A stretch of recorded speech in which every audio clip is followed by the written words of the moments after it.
Welcome back to my channel. I hope guys कि आप सब लोग आज के अंदर अच्छे से वर्क करे होंगे। आज के वीडियो के अंदर हम कोर डेटा के बारे में बात करने वाले हैं। बेसिकली ये जो वीडियो है वो 4 पार्ट में डिवाइड होगा।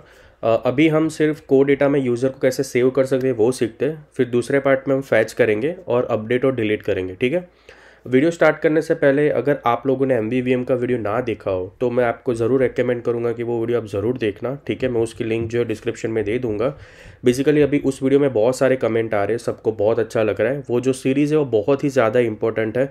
अगर आप इंटरमीडिएट डेवलपर हो या आप सीनियर डेवलपर हो, वो वीडियो आपको ज़रूर हेल्प करेगा, तो वो वीडियो आप ज़रूर देखना गाइस। तो कोर डेटा में मैं जाने से पहले आपको यही बोलूँगा कि कोर डेटा की थोड़ी सी थियरी के बारे में थोड़ा सा बात कर लेते हैं। तो जब मैं पहले ऐसा सोचता था कि कोर डेटा एक डेटाबेस है, तो वो एक बहुत बड़ा मिसकंसेप्ट है यहाँ पे। कोर डेटा एक्चुअली डेटाबेस नहीं है। मुझे ऐसा लग रहा था कि एप्पल ने जो है वो कोर डेटा डेटाबेस प्रोवाइड किया है जो लोकल स्टोर करेगा, बट कोर डेटा तो एक फ्रेमवर्क है और एसक्यूलाइट जो है वो डेटाबेस है। तो हमें एसक्यूलाइट तो नहीं दिखता, but SQLite under the hood जो एप्पल जो है वो बिहाइंड तो वो एसक्यूलाइट ही यूज़ कर रहा है। और कोर डेटा फ्रेमवर्क क्या कर रहा है कि वो हमें हेल्प कर रहा है कि हम जो है वो CRUD ऑपरेशन कर सके, ठीक है। तो कोर डेटा के फ्रेमवर्क के यूज़ के थ्रू जो है आप इजीली, बहुत इजीली सिंपल स्टेप्स के अंदर हम जो है वो CRUD ऑपरेशन कर सकते हो। तो एक चीज़ मेक श्योर करना कि जब आप रेज्यूमे बना रहे हो या कहीं पे भी आप एक्सप्लेन कर रहे हो तो उसको बोलना कि एसक्यूलाइट डेटाबेस है, कोर डेटा तो फ्रेमवर्क है। ये चीज़ की गलती नहीं होनी चाहिए, ठीक है। ओके गाइस, सो अभी मैं आपको बताता हूँ। तो मैंने ना ऑलरेडी जो है वो यहाँ पे स्क्रीन बना के रखी है, ठीक है। तो क्योंकि मैं टाइम ज़्यादा UI में नहीं देना चाहता था, मैंने सोचा कि हम डायरेक्टली जो है वो डायरेक्ट हम कोर डेटा पे फोकस करें। ये जो प्रोजेक्ट होगा उसकी लिंक आपको डिस्क्रिप्शन पे मिल जाएगी, तो वहाँ से डाउनलोड करके देखना। तो मैंने ना यहाँ पे एक साइनअप की स्क्रीन बना के रखी है, जिसके अंदर अभी मैंने बेसिकली कुछ किया नहीं है। मैंने इतना ही किया है कि ये रजिस्टर व्यू कंट्रोल जो मेरा है उसमें रजिस्टर बटन के क्लिक पे मैंने वैलिडेशन करके रखा है। सिंपल वैलिडेशन है, एम्प्टी चेक कर रहा हूँ मैं, और ये अलर्ट है, अलर्ट का कोड है, ठीक है। तो जब आप यहाँ पे क्लिक करोगे तो आपको बोलेगा कि फर्स्ट नेम जो है वो आप डालो, वो एम्प्टी है, ठीक है। अगर लेट से चलो मैंने फर्स्ट नेम डाला, मैंने योगेश डाला, एंड देन मैं फिर से क्लिक कर रहा हूँ बटन पे, तो वो लास्ट नेम बोल रहा है। सो बेसिकली मैंने यहाँ पे सीक्वेंस रखा है कि first name, last name, email और पासवर्ड सबके साथ, सब में सारी जो टेक्स्ट फील्ड है उसमें जब वैल्यू हो तभी वो यहाँ पे नीचे जाएगा। अगर नहीं होगा तो वो मुझे अलर्ट देगा। सिंपल कोड है, ठीक है, स्ट्रेट फॉरवर्ड कोड है। तो अभी हम कोर डेटा इंप्लीमेंट करते हैं। तो कोर डेटा इंप्लीमेंट करने से पहले मैं आपको एक बात ये बताना चाहता हूँ। जब आप प्रोजेक्ट क्रिएट करो ना, तो प्रोजेक्ट क्रिएट करने के टाइम पे यहाँ पे यूज़ कोर डेटा ऑप्शन है ना, सिलेक्ट करके करना, ठीक है। अगर ये नहीं करोगे ना फिर मैन्युअली इंपोर्ट करना पड़ेगा सारी चीज़ें। तो ये कोर डेटा है ना सिलेक्टेड रखना। अगर नहीं करोगे ना तो ये तुमको डेटा मॉडल नहीं मिलेगा, ठीक है। और दूसरा यहाँ पे ना ऐप डेलीगेट के अंदर आप देखना, यहाँ पे कोर डेटा इंपोर्ट है और यहाँ पे ना नीचे थोड़ी सी प्रॉपर्टीज़ इन लोगों ने डिफाइन करके रखी है। तो ये चीज़ें हमें इंपोर्ट करनी पड़े फिर बाहर से, ठीक है, मैन्युअली करना पड़े। तो उससे अच्छा अब मेक श्योर करना कि प्रोजेक्ट क्रिएट करने के टाइम पे यूज़ कोड एडिटर को सिलेक्ट रखना, बरोबर। तो यहाँ पे है क्या, यहाँ पे तुम्हारा प्रोजेक्ट का नाम है, तुम्हारा जो मॉडल का नाम होता है वो। तो बेसिकली जो एसक्यूलाइट के अंदर तुम्हारा ये नाम जो होगा वो नाम से वो एसक्यूलाइट करेगा कि यूज़र को डेटा डॉट एसक्यूलाइट करके एक डेटाबेस बनेगा हमारा। उसमें टेबल होंगे, कॉलम होंगे, ऐसा चीज़ें होंगी, ठीक है। तो पर्सिस्टेंट कंटेनर जो होता है वो मेन चीज़ होती है, और उसके अंदर जो होता है व्यू कंटेक्स्ट होता है, ठीक है। पर्सिस्टेंट कंटेनर ये प्रॉपर्टी है, बरोबर। और पर्सिस्टेंट कंटेनर में व्यू कंटेक्स्ट है, इसको ना NS मैनेज ऑब्जेक्ट कंटेक्स्ट कहते हैं अपने। तो बेसिकली ये व्यू कंटेक्स्ट की हेल्प से आप लोग CRUD ऑपरेशन करने वाला। मुझे पता है थोड़ा सा बोरिंग हो रहा है ये, मैं कोड पे ही जाता हूँ, बट ये चीज़ है ना थोड़ा सा जानना ज़रूरी है। तो इतनी चीज़ याद रखना कि ये जो कॉन्टेक्स्ट है, जो NS मैनेज ऑब्जेक्ट कॉन्टेक्स्ट है, उसके थ्रू आप CRUD ऑपरेशन कर सकते हो। लेट से कैसे, तो यहाँ पे देखो उसने कॉन्टेक्स्ट डॉट सेव किया, मतलब ये कोड डेटा पे सेव होगा। मुझे लेट से डिलीट करना है तो मैं लिखूंगा कॉन्टेक्स्ट डॉट डिलीट। मुझे फैच करना होगा तो मैं लिखूंगा कॉन्टेक्स्ट डॉट फैच। तो बेसिकली व्यू कॉन्टेक्स्ट की हेल्प के बिना, हेल्प के थ्रू ही आप CRUD ऑपरेशन कर सकते हो। तो अगर सोचो कि मुझे CRUD ऑपरेशन करना हो तो ऑब्वियसली मेरे को व्यू कॉन्टेक्स्ट की ज़रूरत पड़ेगी, और वो ऐप डेलीगेट में, ये चीज़ याद रखना, ठीक है। तो अपने क्या करते हैं, अपने यहाँ पे अभी के लिए सिर्फ टेक्स्ट फील्ड पे फोकस करते हैं। तो लेट से हमारे पास अभी 4 टेक्स्ट फील्ड है, first name, last name, email and password. तो मैं यूज़र कोड डेटा में जाके यहाँ पे नीचे प्लस पे क्लिक करता हूँ।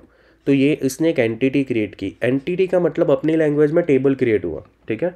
मैं यहाँ पे नाम दे देता हूँ यूज़र एंटिटी, और ये एंटिटी के अंदर एट्रीब्यूट्स है। एट्रीब्यूट मतलब कॉलम, बराबर, टेबल की कॉलम। तो मैं यहाँ पे 4 ऐड कर देता हूँ और इसका नाम मैं दे देता हूँ फर्स्ट नेम, ये होगा मेरा लास्ट नेम, ये होगा ईमेल एंड ये होगा पासवर्ड। ठीक है, अभी मेरा जो मेन फोकस है वो है कि डेटा कैसे स्टोर करना। पासवर्ड एक्चुअली स्टोर नहीं करना चाहिए, ठीक है, वो हम की चेन में स्टोर करते हैं, बट आपको ये मालूम होना चाहिए कि टेबल में एट्रीब्यूट बना के आप कैसे टेबल को स्टोर कर सकते हो। इसलिए मैं अभी यहाँ पे वो मेरा फोकस है। तो पासवर्ड, वो पासवर्ड ऐसा मत सोचना, मैं सिर्फ एक डेमो बना रहा हूँ, ठीक है। तो ये जो सारी चीज़ें वो स्ट्रिंग होगा, तो मैं सबको स्ट्रिंग दे देता हूँ, बराबर। तो मेरा जो यूज़र एंटिटी है, जो मेरा टेबल है, उसके अंदर 4 है attributes, first name, last name, email and password, बराबर। आप रजिस्टर व्यू कंट्रोल में चले जाओ। अभी यहाँ पे सारी चीज़ें अगर सोचो कि सब कुछ प्रॉपर हुआ, एम्प्टी सब कुछ चेक हो गया, उसके बाद हमको जो है वो उसको कोड डेटा में स्टोर करना है। और कोड डेटा में स्टोर करने के लिए मैंने आपको बोला था कि हमें जो है वो पर्सिस्टेंट कंटेनर की डॉट व्यू कंटेक्स्ट की ज़रूरत पड़ेगी, ठीक है। तो मैं सबसे पहले उसको गेट करता हूँ। तो यहाँ पे मैं लिखूँगा कि let context is equals to UI application dot shared dot delegate as a app delegate, फिर डॉट करके तुम्हें persistent container dot view context मिलेगा। तो इतना जो कोड है वो आपको ऐप डेलीगेट तक लेके जाएगा, और ये जो है वो तुम्हें कंटेनर और तुमको व्यू कंटेक्स्ट मिलेगा। वैसे तो फोर्सफुली रैप है ना, हमें एप्लीकेशन में करना ही नहीं चाहिए हमारे प्रोजेक्ट में, बट मुझे पता है कि ये एप्पल का नेटिव है तो इसमें कोई दिक्कत नहीं होने वाली, तो इसलिए मैं फोर्सफुली रैप कर रहा हूँ। और उसके बाद आपको क्या करना है, मस्त एक प्रोडक्ट में जाके क्लीन बिल्ड कर देना, ठीक है, क्योंकि जो आपने एंटिटी क्रिएट की ना वो मे बी फिर मिले ना मिले, इसलिए इसको थोड़ा सा क्लीन कर दो। सो यहाँ पे भी हमें क्रिएट करूँगा user entity is equals to user entity, यहाँ पे आप कॉन्टेक्स्ट डाल दो एंड यूज़र एंटिटी डॉट तुम्हें मिलेगा, तुम्हें अभी सारी चीज़ें मिलेगी जो तुमने क्रिएट किया अभी। तो फर्स्ट नेम जो होगा वो मेरा ये फर्स्ट नेम होगा, कौन सा वाला, ये, ठीक है, टेक्स्ट फील्ड का text, first name text field का टेक्स्ट होगा। फिर यहाँ पे मुझे मिलेगा user entity dot last name is equals to last name, user entity dot email जो मेरा ईमेल होगा, और मेरा पासवर्ड, ठीक है। इतना करने के बाद आपको मेक श्योर करना है कि ये चीज़ जो है आपने टेबल को असाइन किया, अभी वो रिफ्लेक्ट नहीं होगा डेटाबेस में। तो उसके लिए क्या करना है, तो डेटाबेस में रिफ्लेक्ट करने के लिए ये बहुत ज़्यादा इंपॉर्टेंट है, तुम्हें ना सेव करना पड़ेगा। तो यहाँ पे यूज़ करना है डू कैच, और मैं चाहता हूँ कि आप डू कैच यूज़ मत करना, आप डायरेक्टली ऐसा भी कर सकते हो कि ऐप डेलीगेट का ऑब्जेक्ट लेके भी कर सकते हो, बट लेट्स से चलो अपने कर ही लेते हैं, फिर हम कोड जो है वो बाद में अच्छे से रिफैक्टर करेंगे। तो यहाँ पे मैं प्रिंट करता हूँ कि यूज़र सेविंग एरर, कि सेव करने के टाइम पे अगर कुछ भी दिक्कत हुई तो ये एरर दिखाएगी, और मैं यहाँ पे ट्राई के अंदर कॉन्टेक्स्ट को सेव करूँगा। अभी ये जो इम्पोर्टेंट है, इसी के थ्रू जो है आपका कोड डेटा में रिफ्लेक्ट होगा। अगर आपने इतना लाइन लिख दिया, मतलब आपने जो है वो टेबल को असाइन कर दिया उसके एट्रीब्यूट्स को, बट आपने ये चीज़ आप लिखना भूल गए, तो आपका कोड डेटा पे रिफ्लेक्ट नहीं होगा, ठीक है। तो कॉन्टेक्स्ट डॉट सेव, इसमें सेव जो है ना वो थ्रो करेगा, ठीक है। तो इसको रन टाइम हैंडल करना पड़ेगा। तो रन टाइम हैंडल करने के लिए हमें डू कैच ब्लॉक का यूज़ करना पड़ेगा, कि रन टाइम कुछ भी एरर आए ना, उसको डू कैच और ट्राई से हमको उसको हैंडल करना पड़ता है। तो इतना चीज़ हो जाने के बाद, बस सिंपल है गाइस, इतना ही है, ठीक है। इतना चीज़ हो जाने के बाद अभी हमको देखना भी है ना कि भाई वो सेव हुआ कि नहीं हुआ। तो अपने क्या करते हैं, अपने ऐप डेलीगेट में जाते हैं, जब भी ऐप रन होती है ना तो डिट फिनिश वाली मेथड सबसे पहले कॉल होती है। तो मैं यहाँ पे ना डेटाबेस का पाथ प्रिंट करवाता हूँ, डेटाबेस मतलब डॉक्यूमेंट डायरेक्टरी का पाथ प्रिंट कराऊंगा, फिर मैं आपको बताता हूँ कि इससे क्या होगा। तो मैं यहाँ पे लिखता हूँ, लेट्स से मैं यहाँ पे लिख रहा हूँ प्रतीक पटेल, pratik@gmail.com, एंड मैं पासवर्ड ऐसा ही लिखता हूँ, पासवर्ड ही रखता हूँ, और मैं रजिस्टर पे क्लिक करता हूँ। अभी यहाँ पे तुमको पाथ जो है वो प्रिंट होके आ गया, राइट। अभी ना इसमें मेक श्योर करना, एक दो चीज़ में तुमको बताता हूँ, वो ध्यान रखना। सबसे पहले ये जो पाथ है उसमें ये जो यूज़र के बाद का पहला स्लैश ही लेना, पहला स्लैश लेना, याद रखना, पूरा मत लेना। यूज़र के बाद का पहला स्लैश लेके राइट क्लिक करके सर्विस में शो इन फाइंडर करना। उसमें तुम्हें लाइब्रेरी के अंदर एक एप्लीकेशन सपोर्ट का फोल्डर होगा। अगर सोचो कि सपोर्ट का फोल्डर नहीं दिख रहा है तो आप समझ लेना कि आपका डेटा सेव ही नहीं हुआ, ठीक है। तो आप मेक श्योर करना कि वापस सेव करने का ट्राई करना। अगर आपको फोल्डर दिख रहा है, आप जाओ उसके अंदर, यहाँ पे तुम्हें दिखेगा तुम्हारा प्रोजेक्ट का नाम .sqlite, ठीक है। अभी के लिए मेरे को ये डेटाबेस वाला आइकन दिख रहा है, आपको नहीं दिखेगा क्योंकि आपको वाइट ही दिखेगा। मैंने ना डीबी ब्राउज़र डाउनलोड किया है।